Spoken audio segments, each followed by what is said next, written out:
Method overriding is like a family tradition passed down from generation to generation, where each successor puts their own spin on a famous family recipe while preserving the essence. Similarly, in Java, method overriding allows the subclass to provide a specific implementation of a method that is already defined in its superclass. Imagine a family of chefs. The family has a signature dish called Grandma's Secret Pie, and each generation of chefs wants to add their touch to it. In Java terms, the superclass provides a method, the original pie recipe, and each subclass can override that method to tailor the implementation to its specific needs. Here is an example for method overriding. Grandma is the superclass with the original pie recipe.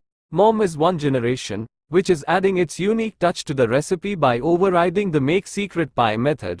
Here again, chef is another generation, which is adding its unique touch to the recipe by overriding the make secret pie method.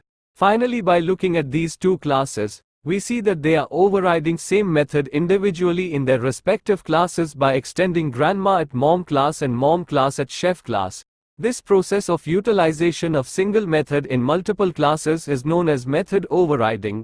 Method overriding allows for specialization in subclasses, ensuring that each class in the hierarchy can customize the behavior defined in its ancestors. It's like passing down a family tradition, where each member contributes to the legacy with their distinct flavor.